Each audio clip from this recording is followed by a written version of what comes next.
So what do you get when you mix an Australian, an American and two Canadians? Well, it could be chaos, but we'll see. We'll wait and see.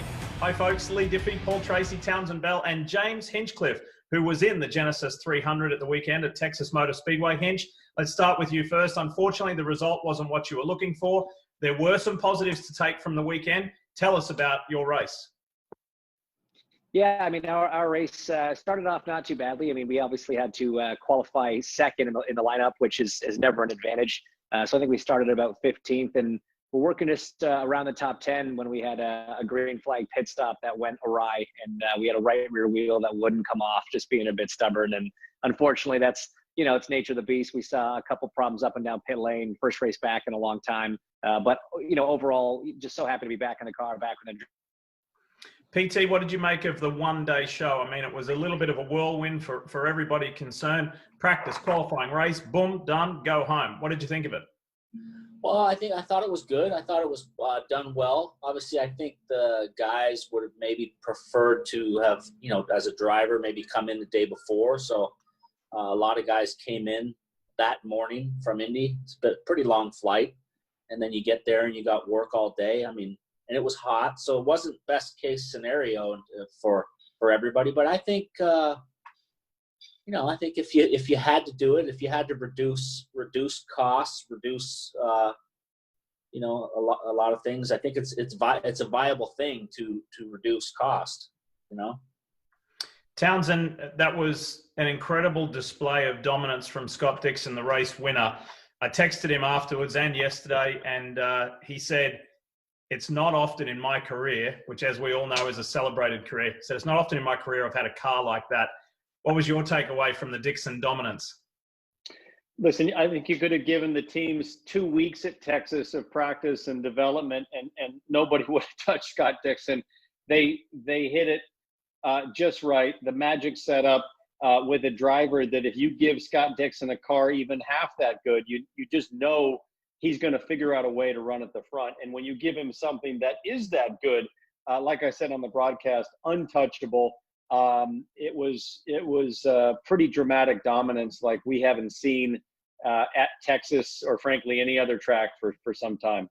What's interesting, guys, is that we didn't even hit on in the broadcast is that was Scott's first race with new engineer Mike Cannon, who came over from Dale Coyne. So pretty impressive showing by Cannon right out of the box. It was very good. James, Paul and Townsend asked you about this before we started recording. How challenging was that black strip, the sealer, the grip sealer liquid that was put down on the track for NASCAR last year? And we saw that it didn't enable all that much outside high lane, high groove, second groove passing. What was it like from where you sat? It was, you know, as Paul and I were joking beforehand, it was the black lane was kind of like black ice. You know, we know that compound goes down to help the NASCAR guys. It's actually worn out. There's no compound or any actual substance left on the track. But what it does do is it stains the asphalt, which leaves it a darker color, which when you've got that hot Texas sun, it absorbs that much more heat, raises the track temperature as much as almost 20 degrees from the bottom lane to the top lane. And obviously that's just going to make it even more slick. And without being able to run up there at all in the heat of the day during practice, there was zero grip on it. We also didn't have the benefit of the trucks, which normally race with us in Texas. They do a pretty good job of cleaning that up and at least putting down some of their rubber, which does help us kind of get going, at least in turns 3 and 4. But we just didn't have any of those advantages. So it was a huge challenge for all the drivers out there. Everyone that tried it, you saw, either was a near miss or, you know, unfortunately ended up on the wrong side of the wall. Townsend, if you kick this off and then the boys can just carry on, I'm going to tee up a number of topics for you. Obviously, Penske in Simon Pagenaud, Joseph Newgarden followed Dixon home to complete the podium. But I'm going to throw some others out there for you. Zach Veach, career best finish. Connor Daly coming from 19th to 6th. You had Oliver Askew, the rookie, getting in the top 10. Ryan Hunter-Reay from an electrical issue pre-race to coming back to make it in the top 10. Tony Kanaan, top 10. There were so many good things to talk about in that race that didn't involve being on the podium. Who grabbed your attention? Well, let's start with the two young Americans in Zach Veach and Connor Daly. What I loved about those two drives, there was nothing fluky about that performance. Zach Veach qualified well, he practiced well, and he raced for all 200 laps like he belonged at the front, like he earned being at the front, and it wasn't too big of a moment for Zach Veach. I think it's a huge change for how he raced, let's say, last year in the 2019 season, which was oftentimes, the big home run swings, a lot of mistakes.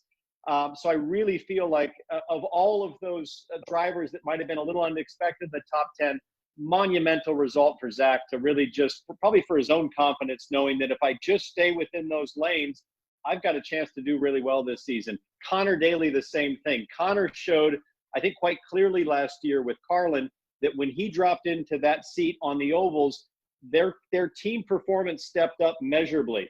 I was really surprised and impressed by that because I don't typically think of Connor as a strong oval driver, but he showed us that last year. And for him to come back that up, and as he said, the first time he's ever repeated with a team year over year, again demonstrate a performance that wasn't fluky, it was solid all the way through. I think for those two drivers, a huge result to start the season. And carrying on the point from Connor, I mean, that's not actually his majority of the season team. He's running majority of the season. All of his preseason prep has been with ECR. The Carlin program is very much a part-time deal for him. So to drop into that program with far less prep than he would have had he been in an ECR car and still pull off that performance, very impressive. I think it speaks highly for what he's potentially going to do in a more stable and longer program with the ECR guys when he gets back in that car. Yeah, I think for me, the big surprise of the weekend was really how poorly Rossi ran. He really wasn't fast in practice, didn't qualify well. Obviously had the issue right off the bat with some electrical problem, as well as many other Honda cars. But teammate Ryan Hunter-Reay in the same boat, same car, same setup.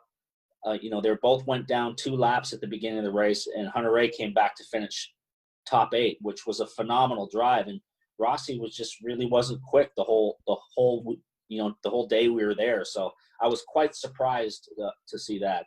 James, he told Townsend and myself and Paul on a Zoom call after practice, he's not a fan of the aero screen. Do you know why?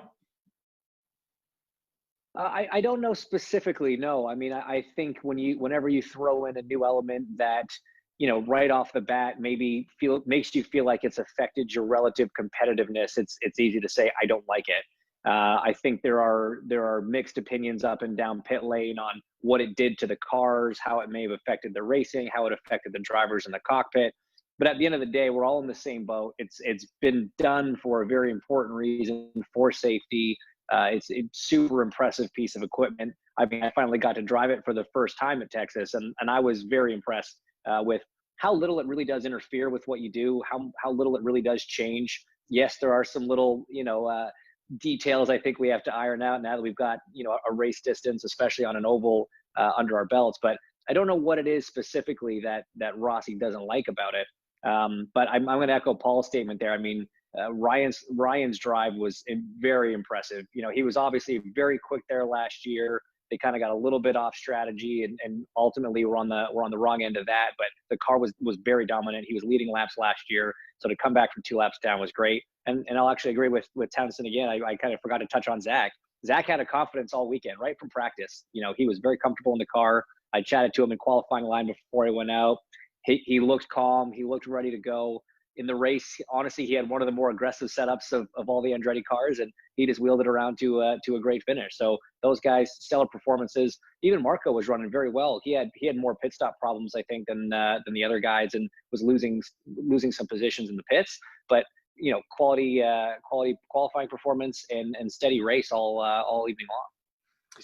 I felt a little guilty leaving that broadcast, James, because we had sort of intimated that your move up the track was helped contribute to Rosenquist. But when we watched the replay, I mean, Marco came into that deal like a teenager late for prom, high, wide, and handsome, and just cut across the bow, giving you a bunch of dirty air.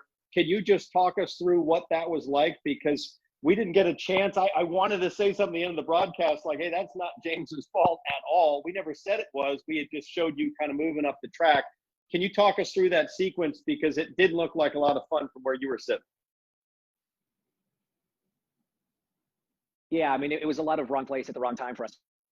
Townsend. We were right at the end of our tire stint. And I will say, I mean, I know I read a quote from Scott saying he could have done full distance stints, you know, on his Firestone. I can tell you, I would not have lasted 60 laps on a set of mine. We had issues with vibrations and balance really going off. And we were about a lap away from pitting, which means I was the loosest I was going to be for, you know, the entire stint, defending against, you know, a couple cars, just trying to stay out of trouble. And, you know, I had to turn in right from the bottom of the racetrack to protect there, which was already going to make my mid-corner a bit of a struggle. And Marco, you know, he did a Hail Mary around the outside of both Felix and myself. And part of the problem was, and we spoke about it after the fact, that second lane was just non-existent.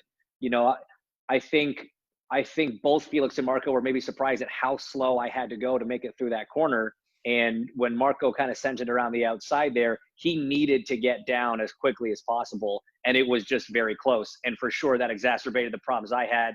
I was doing everything I could to try to keep that thing off the wall. And I knew Felix was coming. And I did feel so terrible for him when it happened. And he and I chatted afterwards. I bought him in and out. You know, he knew it wasn't anything I could control. It was just a wrong place, wrong time kind of scenario. But a great drive from him. I mean, someone that we've seen not be quite as comfortable on the ovals last year as we saw, you know, compared to some of his dominant road course performances. Obviously, the Ganassi cars were good, but that was an incredible performance from Felix. And, you know, it's a shame he wasn't able to get the result he deserved.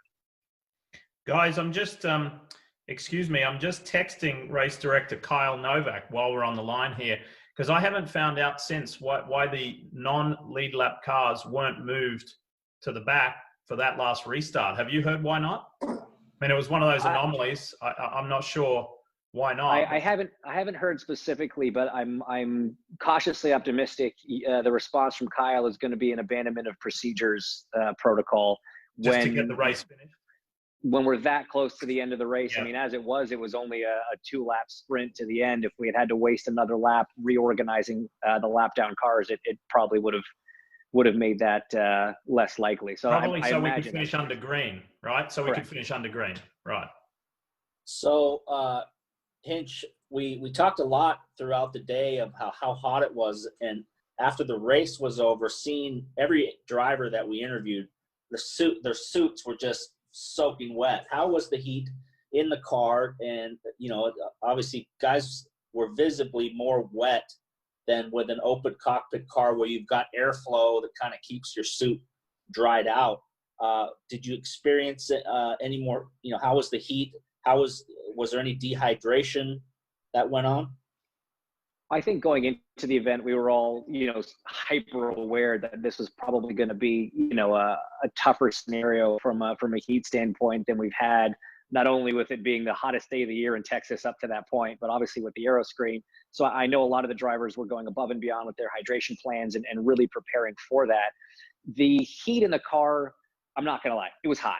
There's no two ways about it. The lack of airflow, I think it affected it somewhat. I also think it affected it less than I was expecting. So it was not quite as dramatic as I was expecting. The helmet, the NACA duct into the helmet fan or, you know, helmet tube certainly helps. The ducts at the front of the car help. You guys will both appreciate this. The one thing I was really excited about the aero screen was not getting pelted in the knuckles by rocks and debris, you know, mid-corner as you often get on high-speed ovals. Well, bad news. Those vents come right at knuckle level and you are still getting pelted with rocks and debris. But that aside, I would say it was, you know, I got out of the car, you know, obviously had a lot of fluids I wanted to take in. I had kind of a heat rash down the right side of my body, which I know a few other drivers did as well. But for what I was expecting, I was pleasantly surprised. Hey guys, here we go. This is the benefit about having transparency and great partners, and we have great partners in IndyCar and the race control team. Kyle Novak says, yes, it was a timing thing to get the race finished. Sometimes I have to make that decision before I know if we actually have enough time. Perhaps in hindsight, I may have had enough time in Texas, but if I didn't, we may have jeopardized the restart. It was the safest decision to have the restart with the maximum amount of time remaining. So now that's Kyle for the viewers who are watching. That's Kyle Novak, the race director. He doesn't mince his words. He's very pragmatic, very straightforward, and he's always trying to get the best result. What I want to get from the three of you guys is, the three of you have had celebrated careers, amazing runs, and Hinch, obviously yours is still going, Townsend, yours is still going in sports cars. But let's take a moment to reflect on what Scott Dixon did at the weekend. He's now within a handful of wins of Mario Andretti all time, and he equaled AJ Foyt at the top of IndyCar history for winning at least one race. Paul, you won 31 races in your career, which is huge. But he's won one race, at least one race, in 18 different seasons. That is extraordinary. What do you think, Paul? Well, it's incredible. I mean, but obviously he started very young. I was, in the height of my career when he came into IndyCar at 19, 20 years old, and he's had an unbelievable career. And I don't see any end as of right now for at least 5 more years. What's his age now? 35? 39. Always 39. So, I don't see any weakness with his age. Typically at around, 38, 39, you start slowing down, and he races like a 25-year-old. So there's no end in sight for this guy.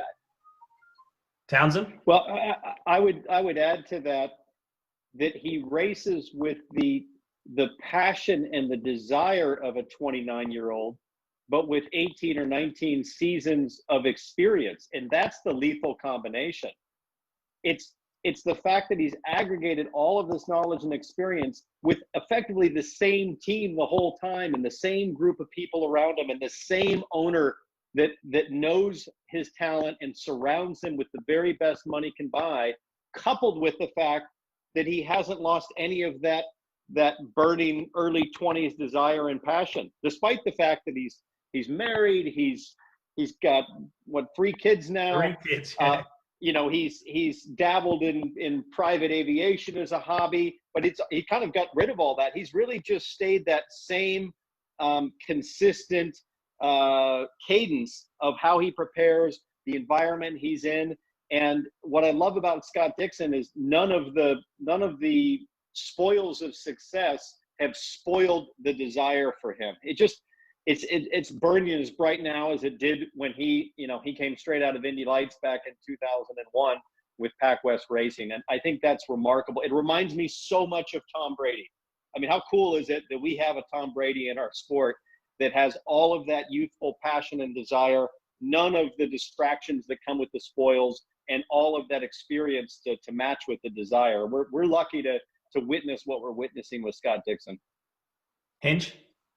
Yeah, I mean, Townsend kind of touched on the big point for me, the consistency he's had in the team around him. Chip Ganassi Racing was winning races and championships before Scott Dixon joined the fold. That's always been a team and will always be a team that's competitive. And when you step in there, you're the number one guy in that equipment for that amount of time, longest serving driver in Chip Ganassi Racing history. That's a recipe for success right there. That said, he's gone through different race engineers and different people around him, and time after time, he still delivers. There is some amazing combination, as you guys have said, of youthful enthusiasm, but old and wise experience that is really tough to beat. And I'm with Paul. I don't see him slowing down anytime soon, unfortunately for the rest of us. So we look forward to the 4th of July weekend at the Indianapolis Motor Speedway. It's the first time, folks, that IndyCar and NASCAR will be at the famed Brickyard on the same weekend, sharing the track with the Xfinity Series and IndyCar, of course, on the road course. And then you've got the Cup cars on the big course. Hey, boys, we only just got the band back together and we've got a month's rest. I'm going to miss you. Likewise, but looking forward to July 4th. It's going to be a fun one. History in the making. PT, be careful on that boat. I'm going out on the boat. I'm going to try to get a little tan so I don't look so pasty on TV. Townsend's been out on his boat, and he's out on his paddleboard. I gotta step it up or start going to the spray tanner.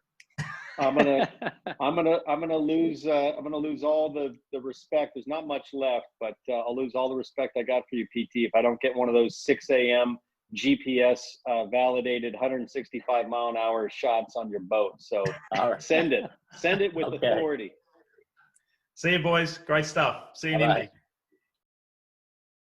Hey Motorsports fans, thanks for watching. Make sure you hit subscribe before you go for all the latest news and highlights across motorsports.